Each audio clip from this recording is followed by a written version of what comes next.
News, सच जरूरी है। दर्शकों नमस्कार, मैं हूं श्रद्धा तिवारी और आप देख रहे हैं MNS न्यूज टीवी। तो आइए देखते हैं आज की खास खबर। एक नजर डालते हैं आज की हेडलाइंस की ओर। मुर्शिदाबाद हिंसा में 3 लोगों की मौत, सुधांशु त्रिवेदी का सीएम ममता पर पलटवार, अखिलेश यादव को गोली मारने की धमकी। तो आइए देखते हैं खबरें विस्तार से।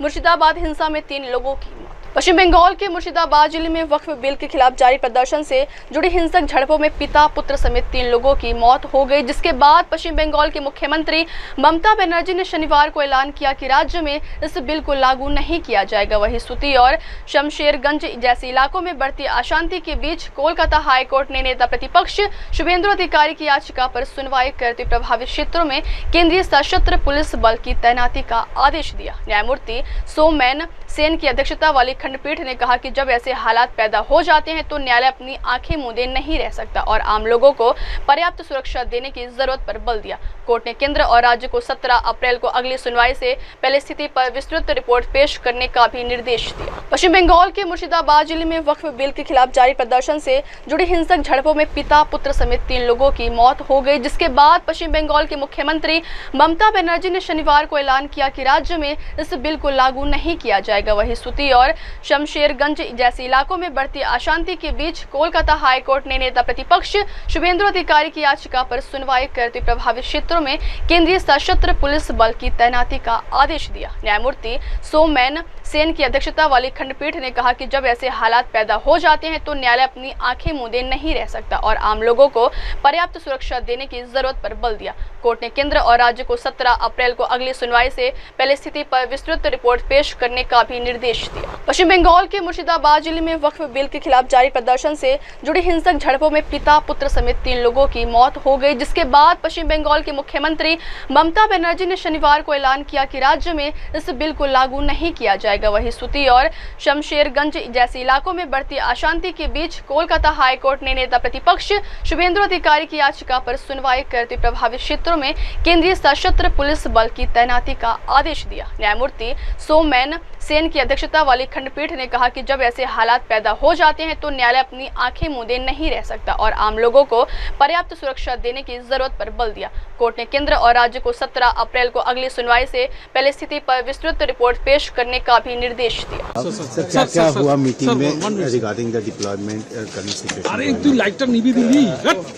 ऐसा है, उनके साथ बातचीत हुई और हमें उनके साथ मिलकर इस स्थिति में काम करना है, बस इसी के ऊपर डिस्कशन है।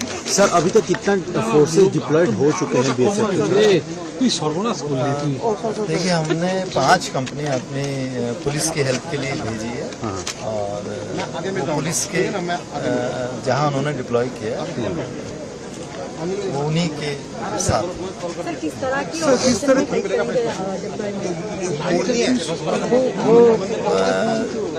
जो सिचुएशन है उसको कंट्रोल करने के लिए हेल्प करेंगे और पुलिस के साथ हेल्प करेंगे। हम कोई इंडिपेंडेंटली कुछ नहीं कर रहे हैं, पुलिस की हेल्प के लिए आए हैं, तो जैसा पुलिस चाहेगी हमसे उसी तरीके से। क्या सिचुएशन है? कल से आपका 300 से भी ज्यादा जवान यहाँ पे तैनात था, आपके क्या फीडबैक है आपके ऑफिसर्स की तरफ से? देखिए, हम पुलिस की हेल्प के लिए आए हैं और पुलिस के साथ मिलकर काम कर रहे हैं और अभी हमारी जो डीजी साहब से बात हुई वो भी यही हुई है कि हम उनके साथ मिलकर ही काम करें और हमें पूरी उम्मीद है कि यहाँ जल्दी ही शांति बहाल हो जाएगी। कुल मिलाकर कितनी कंपनी से बीएसएफ की तरफ से? हमने अभी 5 कंपनियां प्रोवाइड की। बाद में क्या फिगर बढ़ सकता है? अगर पुलिस चाहेगी रिक्वेस्ट करेगी या रिक्वेजिशन देगी तो हम और भी कंपनी सर जितने भी कंपनी डिप्लॉयड हुए सब साउथ बंगाल फ्रंटियर की ही कंपनी है ना सर? जी सर, दोपहर को एक इंसिडेंट हुआ है, बीएसएफ जब यहाँ पे पहरेदारी कर रहा था, बीएसएफ के ऊपर भी अटैक हुआ था जिसके चलते बीएसएफ को काबू भी करना पड़ा। तो इस तरह के सिचुएशन के लिए बीएसएफ कितना तैयार है, क्योंकि ये बहुत ही एक क्रिटिकल जगह है? देखिए, बीएसएफ आप जानते हैं हर सिचुएशन के लिए तैयार है। ऐसी सिचुएशन आती रहती हैं, ये कोई पहली बार ऐसी सिचुएशन नहीं है। बीएसएफ पहली बार ऐसी सिचुएशन में नहीं आई है, लेकिन हमारे जो जवान हैं जितने समझदारी से काम ले सकते हैं उतनी समझदारी से ले रहे हैं और पुलिस के साथ मिलके काम कर रहे हैं। यही thank you thank you sir. Green sir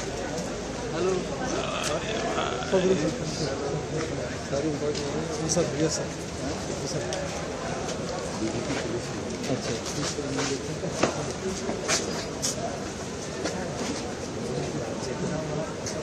अगली खबर, सुधांशु त्रिवेदी का सीएम ममता पर पलटवार। राज्यसभा सांसद और भारतीय जनता पार्टी के राष्ट्रीय प्रवक्ता सुधांशु त्रिवेदी ने पश्चिम बंगाल की मुख्यमंत्री ममता बनर्जी के वक्फ कानून को लेकर दिए गए बयान पर तीखा पलटवार किया। त्रिवेदी ने इंदौर में संवाददाताओं से बातचीत करते हुए कहा कि ममता बनर्जी द्वारा यह कहना कि पश्चिम बंगाल में वक्फ कानून लागू नहीं किया जाएगा, भारत के संविधान का सीधा अपमान है। उन्होंने कहा कि भारत की संवैधानिक व्यवस्था में कोई भी राज्य केंद्र सरकार द्वारा पारित कानून को लागू करने से इनकार नहीं कर सकता। अगर ममता बनर्जी ऐसा कहती हैं तो यह साबित करता है कि बाबा साहेब आम्बेडकर के संविधान के प्रति उनका कोई सम्मान नहीं है। बीजेपी सांसद ने यह स्पष्ट किया है कि वक्फ कानून पूरी कानूनी और संवैधानिक प्रक्रिया के तहत बना है और इस पर सवाल उठाना संविधान की भावना को चुनौती देने जैसा है। सुधांशु त्रिवेदी ने आरोप लगाया कि ममता बनर्जी की सरकार अब उन उग्र और आपराधिक तत्वों की बंधक बन चुकी है जिनके सहयोग से उन्होंने सत्ता चलाई। अब स्थिति यह हो गई है कि ममता बनर्जी चाह कर भी कुछ नहीं कर सकती।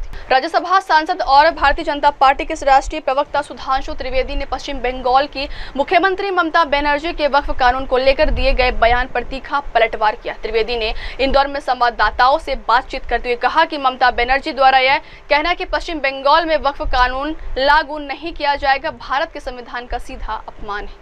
उन्होंने कहा कि भारत की संवैधानिक व्यवस्था में कोई भी राज्य केंद्र सरकार द्वारा पारित कानून को लागू करने से इनकार नहीं कर सकता। अगर ममता बनर्जी ऐसा कहती हैं तो यह साबित करता है कि बाबा साहेब आम्बेडकर के संविधान के प्रति उनका कोई सम्मान नहीं है। बीजेपी सांसद ने यह स्पष्ट किया है कि वक्फ कानून पूरी कानूनी और संवैधानिक प्रक्रिया के तहत बना है और इस पर सवाल उठाना संविधान की भावना को चुनौती देने जैसा है। सुधांशु त्रिवेदी ने आरोप लगाया कि ममता बनर्जी की सरकार अब उन उग्र और आपराधिक तत्वों की बंधक बन चुकी है जिनके सहयोग से उन्होंने सत्ता चलाई। अब स्थिति यह हो गई है कि ममता बनर्जी चाह कर भी कुछ नहीं कर सकती। राज्यसभा सांसद और भारतीय जनता पार्टी के राष्ट्रीय प्रवक्ता सुधांशु त्रिवेदी ने पश्चिम बंगाल की मुख्यमंत्री ममता बनर्जी के वक्फ कानून को लेकर दिए गए बयान पर तीखा पलटवार किया। त्रिवेदी ने इंदौर में संवाददाताओं से बातचीत करते हुए कहा कि ममता बनर्जी द्वारा यह कहना कि पश्चिम बंगाल में वक्फ कानून लागू नहीं किया जाएगा, भारत के संविधान का सीधा अपमान है। उन्होंने कहा कि भारत की संवैधानिक व्यवस्था में कोई भी राज्य केंद्र सरकार द्वारा पारित कानून को लागू करने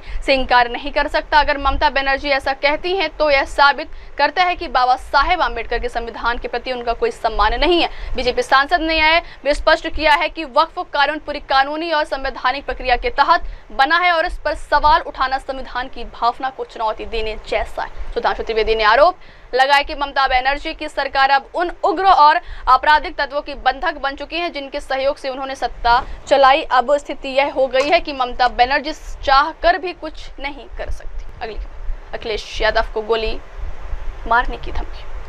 पीले और केसरिया रंग के स्कार्फ पहने और तलवारें लहराते हुए करनी सेना के साथ अन्य 40 क्षत्रिय समूह के सदस्य शनिवार को आगरा के गढ़ी क्षेत्र में इकट्ठा हुए और सपा सांसद रामजी लाल सुमन का जमकर विरोध किया। उन्होंने राजपूत राजा राणा सांगा पर रामजी लाल सुमन के बयान का विरोध करते हुए उनसे माफी मांगने को कहा। इतना ही नहीं, एक प्रदर्शनकारी ने भड़काऊ बयान देते हुए सपा प्रमुख और यूपी के पूर्व मुख्यमंत्री अखिलेश यादव को गोली मारने की धमकी तक दे दी। बता दें कि करनी सेना के कार्यकर्ता यहां राणा सांगा की जयंती मनाने जुटे थे और इस दौरान कार्यकर्ताओं ने तलवारें लहराई और जमकर प्रदर्शन किया। कार्यक्रम खत्म होने के बाद उन्होंने रास्ते में लगी बैरिकेडिंग को लाठी डंडों से तोड़ दिया, साथ ही नेशनल हाईवे पर जाम भी लगा दिया। इस दौरान एक प्रदर्शनकारी ने अखिलेश यादव को गोली मारने की धमकी दी। प्रदर्शनकारी ने एक प्राइवेट चैनल से बात में कहा कि महाराणा सांगा हमारे लिए पिता समान है, क्या हम उनके अपमान को बर्दाश्त करेंगे? अगर कोई हमारे पिता को गाली देगा तो हम क्या चुप बैठेंगे?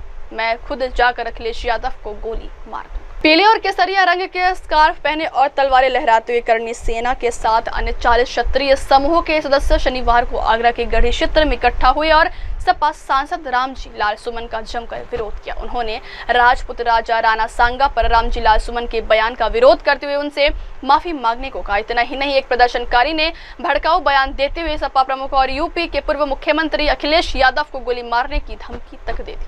बता दें कि करनी सेना के कार्यकर्ता यहां राणा सांगा की जयंती मनाने जुटे थे। इस दौरान कार्यकर्ताओं ने तलवारें लहराई और जमकर प्रदर्शन किया। कार्यक्रम खत्म होने के बाद उन्होंने रास्ते में लगी बैरिकेडिंग को लाठी डंडों से तोड़ दिया, साथ ही नेशनल हाईवे पर जाम भी लगा दिया। इस दौरान एक प्रदर्शनकारी ने अखिलेश यादव को गोली मारने की धमकी दी। प्रदर्शनकारी ने एक प्राइवेट चैनल से बात में कहा कि महाराणा सांगा हमारे लिए पिता समान है, क्या हम उनके अपमान को बर्दाश्त करेंगे? अगर कोई हमारे पिता को गाली देगा तो हम क्या चुप बैठेंगे? मैं खुद जाकर अखिलेश यादव को गोली मार दूंगा। पीले और केसरिया रंग के स्कार्फ पहने और तलवारें लहराते हुए करनी सेना के साथ अन्य 40 क्षत्रिय समूह के सदस्य शनिवार को आगरा के गढ़ी क्षेत्र में इकट्ठा हुए और सपा सांसद रामजी लाल सुमन का जमकर विरोध किया। उन्होंने राजपूत राजा राणा सांगा पर रामजी लाल सुमन के बयान का विरोध करते हुए उनसे माफी मांगने को कहा। इतना ही नहीं, एक प्रदर्शनकारी ने भड़काऊ बयान देते हुए सपा प्रमुख और यूपी के पूर्व मुख्यमंत्री अखिलेश यादव को गोली मारने की धमकी तक दे दी। बता दें कि करनी सेना के कार्यकर्ता यहां राणा सांगा की जयंती मनाने जुटे थे। इस दौरान कार्यकर्ताओं ने तलवारें लहराई और जमकर प्रदर्शन किया। कार्यक्रम खत्म होने के बाद उन्होंने रास्ते में लगी बैरिकेडिंग को लाठी डंडों से तोड़ दिया, साथ ही नेशनल हाईवे पर जाम भी लगा दिया। इस दौरान एक प्रदर्शनकारी ने अखिलेश यादव को गोली मारने की धमकी दी।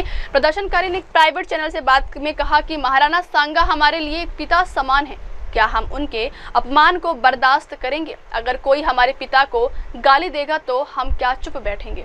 मैं खुद जाकर अखिलेश यादव को गोली मार दूंगा। अब वक्त हो चला दर्शकों ब्रेक का। ब्रेक से लौटने के बाद देखिएगा देश और दुनिया की तमाम बड़ी खबरें। बने रहिए MNS न्यूज़ टीवी पर। नमस्कार। हाय, मैं हूँ तापसी पन्नू और आप देख रहे हैं MNS न्यूज़।